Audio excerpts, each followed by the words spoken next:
आठराखीन मालिकेच्या आजच्या भागामध्ये आपण पाहणार आहोत की इकडे आता सुलक्षणा गुरुजींसोबत बोलत असते. गुरुजी सुलक्षणाला म्हणत असतात की आपण ज्या पद्धतीने काही गोष्टी ठरवल्यात त्या पद्धतीने बघूया सगळं काही घडतं का. त्यावर सुलक्षणा म्हणत असते की नाही, काही झालं तरी तसंच घडायला हवं आपल्या मर्जीनुसार. अशाही गोष्टी आता ती गुरुजींना सांगत असते. थोड्याच दिवसात मी आता लग्नाची बोलणी सुद्धा करायला जाणार आहे हे सुद्धा आता तिनं सांगितलेलं असतं. आणि जेव्हा या सगळ्या काही गोष्टी ती सांगते तेव्हा मात्र आता गुरुजी जे आहेत ते थोडा विचार करत असतात आणि गुरुजी प्राजक्ताच्या आणि त्याचसोबत आलोकच्या लग्नाबद्दल थोडीशी का होईना आता चर्चा करत असतात. ते सुलक्षणा म्हणते की सगळ्या काही गोष्टी व्यवस्थित झाल्या ना की लग्नाबद्दल तर चर्चा होणारच आहे, कारण प्राजक्ता आणि आलोकचं लग्न हे व्हायलाच हवं कोणत्याही परिस्थितीत. तेच दुसरीकडे अंबिका जी आहे ती बाहेर असणाऱ्या काही कर्मचाऱ्यांना म्हणजे जी काही लोक आहेत ती आलोकवर लक्ष ठेवून असतात त्या बॉडीगार्ड्सना ती आता सांगत असते की आलोकवर बारीक लक्ष ठेवायचा, तो इथून बाहेर पडणार नाही याची खात्रीसुद्धा करायची, असं देखील अंबिकाने आता सांगितलेलं असतं. त्यावरती माणसं देखील अंबिकाच्या होमध्ये हो मिसळतात आणि आता या सगळ्यासाठी तयार झालेली असतात. तेच आता दुसरीकडे पाहायला मिळत असतं की आता खुर्चीवर बसलेला असतो आणि ती खुर्ची सारखी डगमगत असते. मग आता त्याच्या लक्षात येतं की नक्कीच ना ही खुर्ची कुठेतरी तुटलेली आहे, कारण याआधीसुद्धा 5 वेळा त्याने ही खुर्ची रिपेअर केली होती. मग आतासुद्धा ही खुर्ची तो बघायला चाललेला होता की कुठे नेमकी तुटली आहे आणि तो खाली वागतो. तेच अंबिका त्याला म्हणत असते की या सगळ्याची काय गरज आहे, आता एक काम करूया आपण ना नवीनच चेअर तुझ्यासाठी घेऊन येऊया, असंही अंबिका म्हणत असते. पण त्याला नवीन चेअर नको असते, त्याला तीच चेअर हवी असते. म्हणून तो आता ती चेअर हातात घेऊन तो आता आपल्या रूमकडे निघालेला असतो. तेच अंबिका सुद्धा त्याच्या मागोमाग जाते, कारण अंबिकाला त्याला काही झालं तरी थांबायचं होतं. ते दुसरीकडे सुलक्षणाने आता गुरुजींना सांगितलेलं असतं की जसं भाग्याचं लग्न होईल तसं वेळ मिळाली की लगेचच प्राजक्ता आणि आलोकच्या लग्नाबद्दल सुद्धा मला बोलायचं आहे. मी आता वेळ वाया घालवणार नाहीये, पण आलोकची आणि तिची एवढ्यात तरी भेट व्हायला नको. तेवढ्यातच आलोक आणि त्यासोबत प्राजक्ता समोरासमोर आलेली असतात. पण आलोकने त्याच्या हातामध्ये आता चेअर धरलेली असते आणि त्यामुळेच ना कुठेच त्याचं लक्ष नसतं. आणि जेव्हा त्याचं लक्ष नसतं त्यामुळेच ना आता तो इकडे तिकडे पाहू लागतो. तेव्हा इकडे असणारी प्राजक्ता घाबरलेली असते. प्राजक्ता म्हणत असते की काय चाललंय काय, म्हणजे आता प्राजक्ता जोरात ओरडते तसं आता सुलक्षणा तिथे येते. तिने आता गुरुजींनी मागच्या दारांना पाठवून दिलेलं असतं.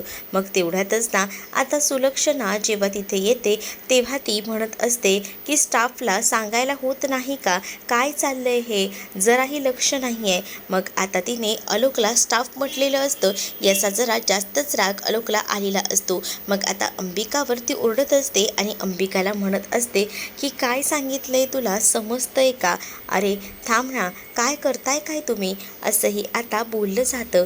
तेच आता दुसरीकडे पाहायला मिळत असतं की या सगळ्या काही गोष्टी होत असतात तेव्हाच ना अंबिका ही आलोकला सांगत असते की त्या तुला नाही म्हणाल्या स्टाफ, खरं तर ना त्यांना असं वाटलं की तू नसशीलच, कारण तू चेअर धरली होतीस ना, मग त्यांना कळलं नाही की इथे कोण होतं ते, त्यामुळे होऊन गेलं असेल, प्लीज तू रागवू नकोस, चिडचिड करू नकोस, असं देखील आता इकडे असणारी अंबिका आलोकला बोलून शांत करत असते. आलोक आता त्या प्राजक्ताकडे बघत असतो, कारण इथे कोणती तरी मुलगी होती आणि तिचा भास त्याला झालेला होता असंही त्याला वाटत होतं. आणि म्हणूनच ना मग आता तो एकटक त्या जाणाऱ्या प्राजक्ताकडे बघत होता. तेच दुसरीकडे कौस्तुभला आता मामीने सांगितलेलं असतं की चल आता कामाला लाग, जरा आपण वेळ टाइमपास करू नकोस. मग आता तोही म्हणतो की कसलं काम, अरे आज मुलाकडची मंडळी बघायला येणार आहेत तर पटापट सगळं आवरायचंय, चल कामाला लाग, मी इथलं आवरते, तोपर्यंत इकडच्या गोष्टी तू कर. तेवढ्यातच ना दुसरीकडे आता मामाही आलेले असतात आणि मामा म्हणत असतात की मला ना माझे पेशंट्स बघायचे आहेत. त्यावर मामी म्हणते की निदान आजचा दिवस तरी बंद ठेवा ना तुमचं हे क्लिनिक. पण नाही, पेशंट माझ्याकडे किती लांबून लांबून येतात, कसं बंद ठेवणार आहे, नाही मला चालू ठेवावंच लागेल माझा दवाखाना, असं देखील त्यांनी म्हटलेलं असतं. आता आता इकडे भाग्याची नेलपेंट भाग्याला मिळत नसते, म्हणून भाग्याने घर डोक्यावर घेतलेलं असतं. तर मामी तिला म्हणत असते की अगं कपाट का उघडं ठेवले, तुला तर माहिती ना कपाटात पैसे आहेत, मग कपाट उघडं ठेवायची काय गरज. आणि असं बोलून ती आता कपाट लावून घेते. अगं मला ना माझं नेलपेंटच भेटत नाही आहे असं भाग्या मामीला म्हणते. मामी म्हणत असते की हो भेटेल, पण तेव्हाच भाग्या मामीला सांगते की आई तू एवढी खुश होऊन जाऊ नको, तुला मी आधीच सांगितले जर तुम्हाला मुलगा पसंत पडला नाही तर मी या लग्नाला तयार होणार नाही. त्यावर आता तिला भाग्याला मामी सांगत असते की हो गं सगळं तुझ्या मनासारखं होईल. तेच तृप्ती आता बॅगेमध्ये पैसे घेऊन बाहेर पडलेली असते आणि तिने फोन केलेला असतो त्या सराफाला की मी येतच आहे, मी आता निघते घरात ना, पैशांची सोय झाली आहे असं देखील ती आता फोनवर बोलत असते. आणि लगेचच त्यांच्याशी फोनवर बोलून झाल्यानंतर ती पिशवी घेऊन तिथून बाहेर पडतच असते. तेच दुसरीकडे आता इकडे प्राजक्ताला सुलक्षणा आतमध्ये घेऊन जाते आणि सांगत असते की ये बस, आज तुझ्या नोकरीचा पहिलाच दिवस आहे ना. हो हो. मग तेव्हाच आता प्राजक्ता म्हणत असते की मगाशी मला ना तुमचा आवाज आला होता बोलण्याचा, म्हणजे तुम्ही कोणाशी तरी माझ्याबद्दलच बोलत होतात, प्राजक्ता असं नाव घेतलं होतं आणि लग्नाबद्दल काहीसं बोलत होतात असंही माझ्या कानावर पडलं, तुम्ही माझ्याबद्दलच बोलत होतात का, असंही आता प्राजक्ता जी आहे ती आता म्हणत असते. प्राजक्ता जेव्हा या सगळ्या काही गोष्टी बोलून दाखवते तेव्हा मात्र आता सुलक्षणा तिला म्हणत असते की मी तुझ्याबद्दल नाही तर अमृताबद्दल बोलत होते. ते दुसरीकडे आता तृप्ती दबक्या पावलानं बाहेर निघालेली असते. तेच आता माई आजी तिला थांबवतात आणि तिला विचारतात की काय गं कुठे निघाली आहेस. त्यावरती सांगत असते की जरा मी येते जाऊन, मला ना जरा जायचं आहे बाहेर, तेवढं काम करते आणि येते. नाही नाही तुला आता कुठेही जाता येणार नाही, घरातली कामं सोडून कुठे निघाली आहेस, घरात किती कामं पडलेत, तो ब्लाऊज वगैरे काही शिवायचा असेल ना तो नंतर जा, तो काही एवढा अडला नाही आहे, असंही माई आजी आता तृप्तीला बोलत असतात आणि तृप्तीला बाहेर जाण्यापासून थांबवत असतात. तर तृप्ती आता म्हणत असते की माई आजी हात सोडा ना, मी पटकनच जाऊन येते ना, कारण आता त्या पिशवीमध्ये पैसे असतात आणि ते जर माई आजीला दिसले तर आपलं काही खरं नाही, सगळंच भांडं फुटेल ही भीती तिला आता वाटत असते. आणि त्यामुळेच ती आता माई आजींच्या हातात ना कसाबसा आपला हात जो आहे तो सोडवून घ्यायचा प्रयत्न करत असते. तेच आता दुसरीकडे सुलक्षणा आणि प्राजक्ता बोलत असतात. ते सुलक्षणा प्राजक्ताला म्हणत असते की अमृताचं नाव मगाशी मी घेतलं होतं, मी तुझं नाव नाही घेतलं होतं आणि तू मुळात अमृताला ओळखतच नाही, मी जिच्याबद्दल बोलत होती तिला तू नाही ओळखत, त्याच्यामुळे तुला हे असं वाटत असेल, पण मी तुला सांगू का हे असं कोणाचं दुसऱ्यांचं बोलणं ऐकायचं नसतं. तेव्हाच प्राजक्ता म्हणत असते की सॉरी, पण मी तुमचं बोलणं ऐकलं नाही, ते माझ्या कानावर पडलं, त्यामुळे मग आता ठीक आहे, पण मी तुला सांगू का आज तुझ्या शिकवणीचा पहिला दिवस आहे, पण समायरा आणि त्यासोबत समर जे आहेत ना ते एका बड्डे पार्टीसाठी गेले आहेत, त्यामुळे आज ते काही तुला भेटणार नाहीत, त्यामुळे आज त्यांचा क्लास होणार नाही. तुला जर यायचं असेल ना क्लासला शिकवणीसाठी तर उद्या ये, कारण आज तर तुला तशीही सुट्टीच आहे, आजचा तुझा दिवस पूर्णपणे ऑफ गेला असंही आता सांगितलं जातं. मग जेव्हा या सगळ्या काही गोष्टी सांगितल्या जातात तेव्हा मात्र आता ती चकितच होते, काय बोलावं आणि काय नाही समजतच नसतं. कारण आता प्राजक्ताला तिला घरी पुन्हा पाठवायचं असतं. प्राजक्ताला जर इथेच ठेवलं तर प्राजक्ता पुन्हा आपल्याला हजारो प्रश्न विचारेल आणि त्यासाठी ती आता तिला पाठवून द्यायचा विचार करते. इकडे माई मामींना बाजूला घेते आणि मामींशी बोलत असते. मामींना म्हणत असते की काल मी तुला त्या दोघांची गोष्ट सांगितली होती आठवते ना, कशाबद्दल बोलतेस ग आई, तू काय बोलतेस मला समजेल असं बोल ना, असंही आता म्हटलेलं असतं. अगं काल तुला 2 हार नाही का दाखवले होते, त्याच्यातला तू एक चांगला एक वाईट सिलेक्ट केला होता, त्याबद्दलच बोलते. मग अगं त्या प्राजक्ताला घरातून हकलवलंयस का, तरच आपलं काय ते काम होणार आहे. हो हो, मी केली आहे व्यवस्था. ते दुसरीकडे आता भाग्या प्राजक्ताला शोधत शोधत बाहेर आलेली असते. ती विचार करत असते की आज सकाळपासून प्राजक्ता कुठे गेली आहे, कुठेच दिसत नाही आहे. एकतर मोबाईलही घरात ठेवून गेली आहे. तेव्हाच ना मामी प्राजक्ताच्याबद्दल समजावू लागतात आणि भाग्याला सांगतात की अगं ती कामाचा पहिला दिवस आहे ना, त्यासाठी ती बाहेर गेली असेल. दुसरीकडे आता सुलक्षणा ही प्राजक्ताला म्हणत असते की आता आजचा क्लास नाही होणार, त्यामुळे तू आता घरी जाऊन निवांत आराम केलास ना तरीही चालेल, काळजी करू नको, पण उद्या नक्की ये, असं देखील सुलक्षणाने आता प्राजक्ताला म्हटलेलं असतं. त्यावर प्राजक्ताही म्हणते की हो चालेल, कारण पण प्राजक्ताच्या मनामध्ये ना हजारो प्रश्न असतात. कारण प्राजक्ताला जे आहे ते एकटीला जायचं नव्हतं आणि त्यामुळेच ना प्राजक्ता थोडी चिंतित होती. कारण प्राजक्ताला मामीने काल सांगून ठेवलेलं होतं, वचनात अडकवलेलं होतं. त्यामुळे मग ती आता विचार करते की आता जर मी गेले तर पुन्हा प्रॉब्लेम होईल, काय करू असे एक अनेक विचार ना प्राजक्ताच्या मनामध्ये फिरत असतात. मामीने तर आपल्याला वचन दिले की आपण आजच्या बघण्याच्या प्रोग्राममध्ये यायचं नाही, मग तरीसुद्धा आपल्याला आज क्लासही नाही आहे, मग आपण काय करावे हे सुचत नसतं. तेच इकडे तृप्ती वैतागलेली असते, त्यातच तिला बाहेर जायला मिळालेलं नसतं. भाग्याला सुद्धा आता प्राजक्ताची आठवण येत असते.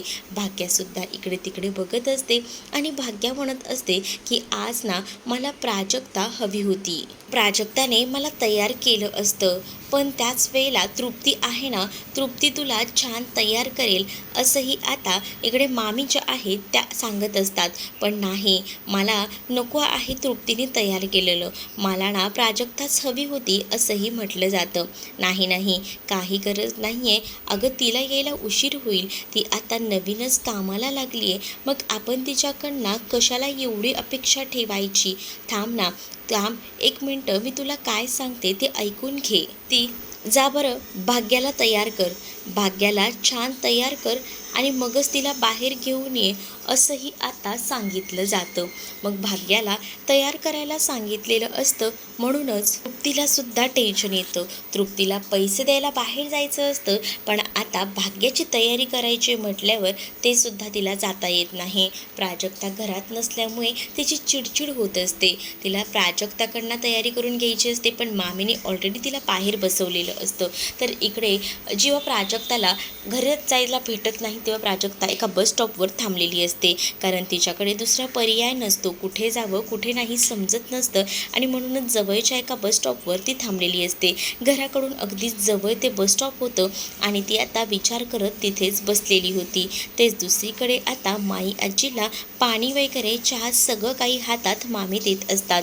तेच आता भाग्या थोडी रुसून बसलेली असते, पण त्यावेळेला मामी भाग्याला समजवतात, अगं प्राजू येईल तुझ्या या बघायच्या कार्यक्रमापर्यंत, तोपर्यंत तू आवरून घे. आणि तुला तर माहिती आहे ना की आता प्राजूची नवीन नोकरी आहे, मग प्राजूला कसं सगळं ॲडजस्ट होईल मला सांग ना.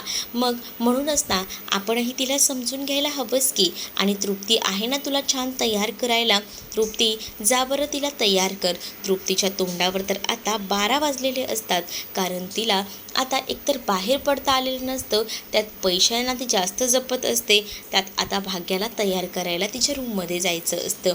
मग आता भाग्या जी आहे ती म्हणत असते की आई तू जास्त खुश होऊ नको, मला जर पोरगा आवडला नाही तर मी या लग्नाला होकार देणार नाही, या गोष्टी लक्षात ठेव. त्यावर आता ती म्हणत असते की मला माहिती आहे तुझी सवय, मी तुला बोलते ना, तुझं म्हणणं मला पटतंय, पण जा आता आवर, छान तयार हो, कुठेही कमी होऊ देऊ नकोस असंही आता ती सांगत असते. तेच दुसरीकडे ती अजूनही तिथेच उभी असते. तृप्ती तिथे उभी असताना तिला सांगितलं जातं की जा पटकन तयार करून आण तिला, कारण जराही उशीर नको आहे. कधीही मुलाकडची मंडळी येतच असतील, कारण उशीर झाला तर पुन्हा प्रॉब्लेम होईल असंही आता म्हटलेलं असतं.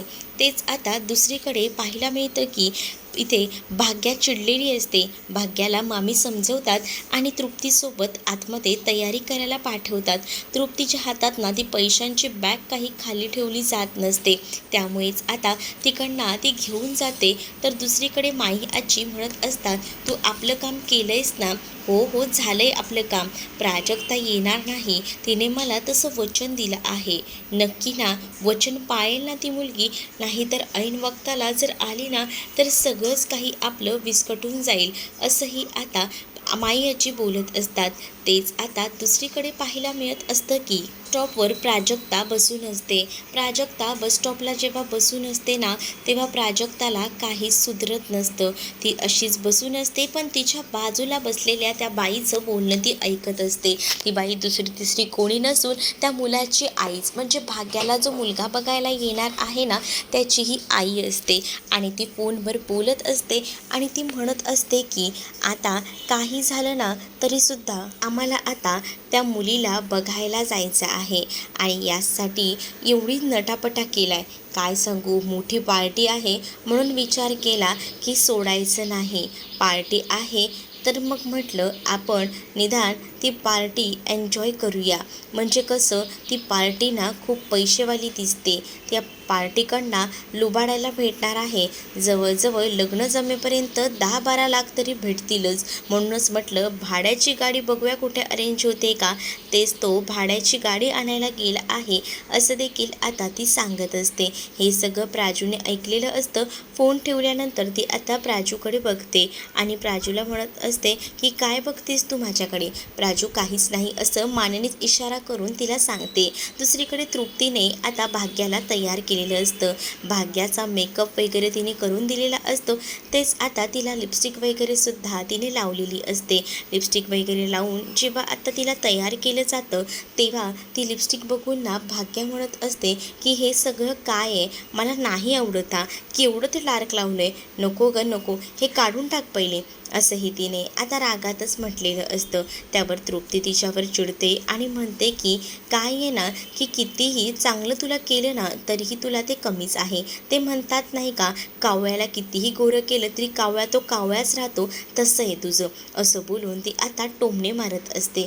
तेच तुला सांगू का, जर प्राजू असली असती ना तर माझी तयारी तर कधीच झाली असती आणि तिने मला सुंदरही रेडी केलं असतं, पण तू कुठे मला रेडी केलंयस चांगलं, असंही ती म्हणत असते. पण प्राजूला तुझ्या वेळ असेल तर ना, तुझ्या प्राजूला तर तुझ्याबद्दल तर काहीच वाटत नाही.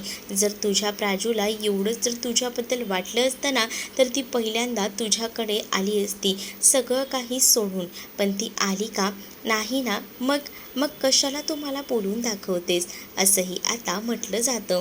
तेच दुसरीकडे आता पाहायला मिळतं की त्यामुळं तृप्ती भाग्य आणि प्राजक्तामध्ये अशी काडी लावायचा प्रयत्न करत असते. पण तेव्हाच ना भाग्याला तिने केलेला मेकअप बिलकुलही आवडत नसतो. एकदम भडक मेकअप केलेला असतो. तर इकडे प्राजक्ता जेव्हा बसस्टॉपवर बसलेली असते तेव्हा तिला त्या सगळ्या गोष्टी आठवतात. कौशिकच्या आईने केलेला अपमान आणि या सगळ्या काही गोष्टी, आणि त्यामुळेच ना असं नको नकोसं वाटत होतं. ती विचारही करत होती की खरंच ह्या सगळ्या काही गोष्टी अशा व्हायला नको होत्या. एकदमच सगळं काही विचित्र झालं आणि ते व्हायला नको होतं असाही विचार ना आता ती करू लागते. तेच दुसरीकडे आता ती बसस्टॉपवर बसलेली असते आणि तेव्हाच ना ती विचार हा सुद्धा करत असते की कौशिकच्या आईने तर अपमान केला आहे, पण मामीने आपल्याला वचन दिलं आहे, त्या वचनामध्ये आता आपण बंद झालो आहे. कारण त्याचबरोबर तिला हेही आठवतं की आपल्याला भाग्यानेही सांगितलं होतं की बघण्याच्या कार्यक्रमामध्ये तू माझ्यासोबत हवी आहेस. मग आता काय करायचं असे विचार ना नाही ते मनामध्ये येत असतात आणि त्यामुळेच ना आता ती थोडासा का होईना विचार करत असते. तेव्हाच ना तिला आता भाग्याबद्दल सुद्धा वाईट वाटत असतं. म्हणजेच ना भाग्याबद्दल ती एका पॉईंटला विचार करत असते की भाग्याचं सगळं चांगलं व्हायला हवं आणि त्याचसाठी ती आता ठरवते की नाही, आजपासून सगळं काही भाग्याचं चांगलंच होऊ द्या. आणि म्हणून ती थोडासा विचार भाग्याच्या पॉझिटिव्हली करत असते. भाग्या जर आपल्यासोबत असेल तर भाग्याला एखादा चांगला मुलगा जो आहे तो नक्कीच पसंत पडेल आणि भाग्याचं एकदा का मार्गी लागलं की मामीही खुश होईल असाही विचार ना आता ती करू लागते. त्यामुळेच ती आता तिच्या हातात हात देऊन खूप जास्त खुश असते. तिने आता मामीला दिलेलं वचन आठवतं आणि त्यामुळेच ती आता एका जागेवर थांबते. बसस्टॉपवरच ती बसलेली असते. इथून ना कौस्तुभ जात असतो. कौस्तुभला जाताना तिनं आता पाहिलेलं असतं. कौस्तुभला जेव्हा ती आता बघते ना तेव्हा तिला त्यांना जाताना कौस्तुभ दिसतो. कौस्तुभनेही बघितलेलं असतं, कारण कौस्तुभला काही खायला वगैरे आणायला, मिठाई आणायला बाहेर पाठवलेलं असतं. कौस्तुभला जेव्हा ती बघते तेव्हा कौस्तुभनेही प्राजक्ताला बघून गाडी थांबवलेली असते आणि तो तिला म्हणतो की तू इथे काय करतेस. त्यावरती सांगते की माझं जरा काम होतं म्हणून मी इथे थांबले होते. पण कौस्तुभ तिला म्हणतो की अगं तू नाही आहेस घरात तर भाग्याने घर डोक्यावर घेतलंय, पहिल्यांदा घरी चल. अगं ती तयारसुद्धा होत नव्हती. मग आता प्राजक्ताच्या मनामध्ये विचार येतो की भाग्या असं का करते. सोबतच मी मामीला वचनसुद्धा देऊन बसली आहे. सगळीकडनं आता तिचं मरण झालेलं असतं, काही सुधरत नसतं. थोडासा का होईना ती आता विचार करत असते. तेच पुढील भागात पाहायला मिळतं. कौस्तुभ म्हणतो की बघा मी कोणाला आणलंय. तर प्राजक्ताला घरी आलेलं बघून ना आता मात्र मामीला राग येतो. मामी किचनमध्ये जाऊन प्राजक्ताला धमकी देते आणि इथून बाहेर पडायचं नाही, किचनमध्येच थांबायचं असं सांगते. तर बाहेर आता भाग्याचा बघण्याचा कार्यक्रम होतो आणि पैसे मिळालेत म्हटल्यावर या लोकांना ही मागणी जी आहे ते लोक मान्य करतात आणि आम्हाला मुलगी पसंत आहे असं सांगतात. तेच प्राजक्ता किचनमधून हळूच बघत असते की नेमका मुलगा आहे तरी कोण. आणि तेवढ्यातच ना किचनमध्ये असलेलं भांडं खाली पडतं आणि त्यामुळे त्या भांड्याचा आवाज जातो आणि तेव्हाच त्या आवाजामुळे घरामध्ये सगळ्यांचं लक्ष किचनकडे जातं. त्यांना लक्षात येतं की किचनमध्ये नक्कीच कोणीतरी आहे. तर तुम्हाला हा भाग कसा वाटला हे कमेंटमध्ये मला नक्कीच सांगा आणि अशाच नवनवीन भागांसाठी आपल्या चॅनलला सबस्क्राईब करा. चला तर मग भेटूया पुढच्या भागात. तोपर्यंत टाटा बाय.